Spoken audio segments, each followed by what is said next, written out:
31 दिसंबर की वो रात आम रातों से कहीं ज्यादा सर्द और डरावनी थी। पूरा शहर नए साल के जश्न में डूबा हुआ था। आतिशबाजियों की आवाज़ें दूर से आ रही थीं, लेकिन शहर के बाहरी इलाके में घना कोहरा और सन्नाटा छाया हुआ था। टैक्सी ड्राइवर राम ने अपनी कलाई पर बंधे घड़ी पर नज़र डाली। 11:15 हो गए। बस बहुत हो गया आज का काम, अब सीधा घर जाता हूँ, बीवी बच्चे इंतज़ार कर रहे होंगे। उसने अपनी टैक्सी का इंडिकेटर घर की तरफ मोड़ा ही था कि तभी उसके मोबाइल की स्क्रीन जल उठी। एक नई बुकिंग। राम ने नकारने के लिए उंगली बढ़ाई, लेकिन तभी उसकी नज़र किराए पर पड़ी। आम दिनों से 3 गुना ज़्यादा किराया। स्क्रीन पर एक मोटी रकम चमक रही थी। राम का हाथ रुक गया। एक तरफ परिवार के साथ जश्न था और दूसरी तरफ नए साल के लिए कुछ एक्स्ट्रा कमाई। बस ये आखिरी सवारी, फिर सीधा घर। उसने खुद को समझाया और एक्सेप्ट बटन दबा दिया। लोकेशन थी शहर के बाहर, पुराने नदी वाले पुल के पास। वो इलाका दिन में भी वीरान रहता था और आज की रात तो वहां परिंदा भी पर नहीं मार सकता था। जैसे जैसे रमेश की टैक्सी उस पुराने लोहे के पुल के करीब पहुंची, कोहरा और गहरा होता गया। पुल के बीचों बीच स्ट्रीट लाइट की धुंधली रोशनी में उसे एक लड़की दिखाई दी। राम ने गाड़ी धीमी की। वो लड़की पुल की रेलिंग के बिल्कुल पास खड़ी थी। उसके पास एक बहुत बड़ा काले रंग का सूटकेस रखा था। इतनी रात को इस सुनसान पुल पर इतना बड़ा बैग लेकर कोई क्या कर सकता है? राम को अजीब सी सहरन महसूस हुई। लड़की का चेहरा पसीने से तरबतर था और उसकी आंखों में एक ऐसा खौफ था जिसे देखकर किसी को भी लगे कि इस लड़की ने कुछ तो गलत काम किया होगा। रमेश ने मन में उठ रहे सवालों को दबा दिया। उसे तो बस अपनी सवारी पूरी करनी थी। उसने गाड़ी रोकी और शीशा नीचे किया। मैडम, टैक्सी आपने बुक की थी? राम ने पूछा। लड़की हड़बड़ा गई। उसने कांपते हुए हाथों से बैग की तरफ इशारा किया। राम बाहर निकला और डिक्की खोली। लड़की बैग उठाने की कोशिश कर रही थी, लेकिन बैग उससे 1 इंच भी नहीं हिला। ऐसा लग रहा था मानो उसमें कपड़े नहीं बल्कि लोहे के बाट भरे हों। लड़की की सांसें फूल रही थीं। राम आगे बढ़ा। रहने दीजिए मैडम, मैं रख देता हूं। जैसे ही राम ने उस बैग के हैंडल को पकड़ा, उसे एक अजीब सा एहसास हुआ। बैग जरूरत से ज्यादा भारी था, बहुत ज्यादा भारी। राम ने उस भारी भरकम बैग को पूरी ताकत लगाकर उठा रहा था। मैडम, क्या है इस बैग में? पत्थर भरे हैं क्या? राम ने मजाक करने की कोशिश की ताकि माहौल थोड़ा हल्का हो जाए। लड़की ने कोई जवाब नहीं दिया। वो बस पत्थर की मूरत बनी उसे घोर रही थी। उसकी नजरें बैग पर ही टिकी थी। रमेश ने किसी तरह उस वजनी बैग को टैक्सी की डिक्की में धकेला और जोर से डिक्की बंद की। तराम! उस आवाज से वहां का सन्नाटा टूट गया। मैडम बैठ जाइए, इतना कहकर राम ड्राइविंग सीट पर आ गया। लड़की पिछली सीट पर बैठी। उसने दरवाजा लॉक किया। राम ने रियर व्यू मिरर में देखा तो लड़की अभी भी पीछे मुड़कर उस डिक्की की तरफ देख रही थी, जैसे उसे डर हो कि वो बैग कहीं गायब ना हो जाए। गाड़ी सन्नाटे को चीरती हुई शहर की तरफ बढ़ रही थी। बाहर हल्की बारिश शुरू हो चुकी थी, जिससे माहौल और भी डरावना हो गया था। टैक्सी के अंदर एक अजीब सी भारी खामोशी थी। राम बार बार रियर व्यू मिरर में पीछे बैठी उस लड़की को देख रहा था। मैडम, इतनी रात को कहाँ से आ रही हैं आप? मतलब सब ठीक तो है? राम ने हिम्मत जुटाकर पूछा। लड़की ने ठंडी आवाज में जवाब दिया।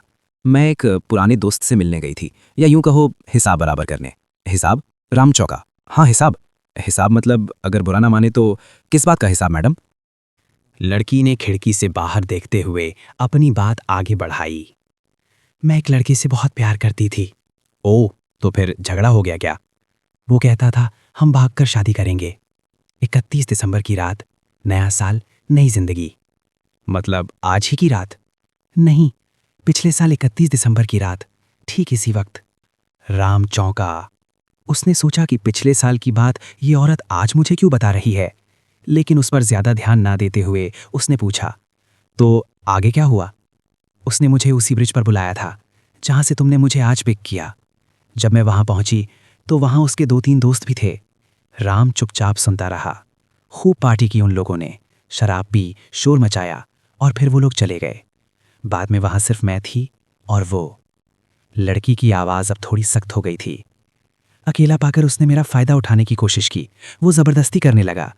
उस पल मुझे साफ साफ पता चल गया था कि वो मुझसे प्यार नहीं करता। उसे सिर्फ मेरे जिस्म और मेरे पैसों से मतलब था। राम ने घबराहट में थूक निकला और बोला, तो आपने क्या किया मैडम? लड़की ने धीरे से अपना चेहरा शीशे की तरफ घुमाया और राम की आंखों में आंख डालकर उसने कहा, मैंने उसे उसी से मार डाला। राम के हाथों से स्टीयरिंग छूते छूते बची। उसने जोर से ब्रेक पर पैर रखा, लेकिन गाड़ी रुकी नहीं। क्या मार डाला आपने लड़की? अचानक, जोर से। वो किसी साधारण लड़की की नहीं लग रही थी। वो राम की सीट के थोड़ा करीब आई। तुम्हें क्या लगा कि मैं एक गरीब अबला नारी हूं जो चुपचाप सब सह लेगी? राम का गला सूख चुका था उसे लग रहा था कि उसने किसी डायन या पागल कातिल को गाड़ी में बैठा लिया है। लेकिन अगला वाक्य सुनकर राम की रूह कांप गई। और तुम क्या सोच रहे थे अभी थोड़ी देर पहले? हाँ, सुनसान रात, अकेली लड़की, मजा आ जाएगा। राम के माथे पर पसीना बहने लगा। नहीं मैडम, मैं ऐसा कुछ नहीं सोच रहा था, कसम से। मिरर में उस लड़की ने राम की आंखों में देखा और जोर जोर से हंसने लगी। क्या यार, तुम भी कितने डरपोक हो, मजाक भी नहीं समझते। उस लड़की की ये बात सुनकर राम के जान में जान आ गई। तभी सामने एक पुरानी इमारत का गेट दिखाई दिया। राम ने राहत की सांस लेते हुए कहा, गैलेक्सी अपार्टमेंट आ गया मैडम। लड़की नीचे उतरी और डिग्गी खोलने लगी। ये बैग बहुत भारी है और मेरा रूममेट भी फोन नहीं उठा रहा। क्या तुम इसे ऊपर तीसरी मंजिल तक पहुंचाने में मदद करोगे प्लीज? लड़की ने लाचारी से कहा। राम मना करना चाहता था, लेकिन डर और जल्दी छुटकारा पाने की चाहत में उसने हाँ कर दी। उसने वो भारी बैग, जिसमें से अब भी वो अजीब सी बदबू आ रही थी, अपने कंधे पर उठाया। उफ महरम, इसमें क्या भरा है? ऐसा लग रहा है कोई इंसान ले जा रहा हो। राम ने अनजाने में सच बोल दिया। लड़की ने राम की तरफ देखा और कहा, एक और मदद करोगे? मुझे अपने रूममेट को कॉल करना है, मेरा फोन बंद हो गया है। अपना फोन दोगे? राम ने झिझकते हुए अपना मोबाइल उसे दे दिया। लड़की थोड़ा दूर गई, किसी से बात की और फोन वापस करते हुए बोली, शुक्रिया, चलो ऊपर चलते हैं। राम बैग लेकर तीसरी मंजिल पर पहुंचा। सीढ़ियां चढ़ते हुए उसका दम भूल गया था। वो एक बंद दरवाजे के पास रुका। बस यहीं रख दो, लड़की ने कहा। जैसे ही राम ने बैग नीचे रखा, उसने देखा कि सीढ़ियों से पुलिस इंस्पेक्टर और 2 हवलदार तेजी से ऊपर आ रहे हैं। राम के पैरों तले जमीन खिसक गई। फंस गया, इस लड़की ने मुझे फंसा दिया। अब ये कहेगी कि कत्ल मैंने किया है। राम ने घबराकर हाथ ऊपर कर लिए। पुलिस वाले पास आए। राम बोलने ही वाला था कि साहब, मेरा कोई कसूर नहीं है। तभी इंस्पेक्टर ने राम को नजरअंदाज करते हुए उस फ्लैट का दरवाजा खटखटाया। दरवाजा खुला। सामने एक 25 से 26 साल का लड़का खड़ा था। पुलिस को देखकर उसके चेहरे का रंग उड़ गया। इंस्पेक्टर ने कड़क आवाज में कहा, क्यों बे, सोचा था बच जाएगा?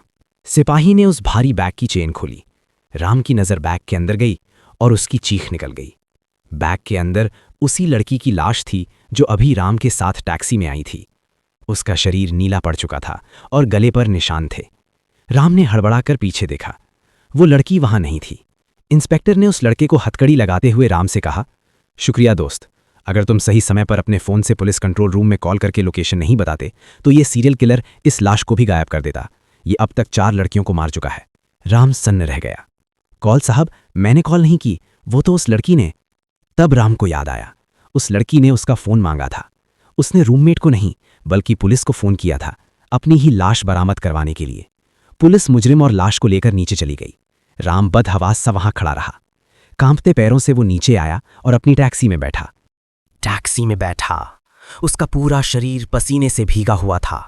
उसने इंजन स्टार्ट किया और वहां से भागने ही वाला था कि तभी उसकी नजर फिर से रियर व्यू मिरर पर पड़ी। पिछली सीट खाली थी, लेकिन कानों में एक आवाज गूंजी, मदद के लिए शुक्रिया रमेश, वैसे मेरा किराया नहीं लोगे? और उस 21 दिसंबर की रात के उस सन्नाटे में एक खौफनाक हंसी गूंजी। रमेश ने एक्सेलरेटर पर पैर दबाया और पीछे मुड़कर देखे बिना अपनी जान बचाकर वहां से भाग निकला। अगर हमारा वीडियो आपको पसंद आया हो तो वीडियो को लाइक करें, चैनल को सब्सक्राइब करें और बेल आइकन जरूर दबाएं। तब तक अपना ख्याल रखें।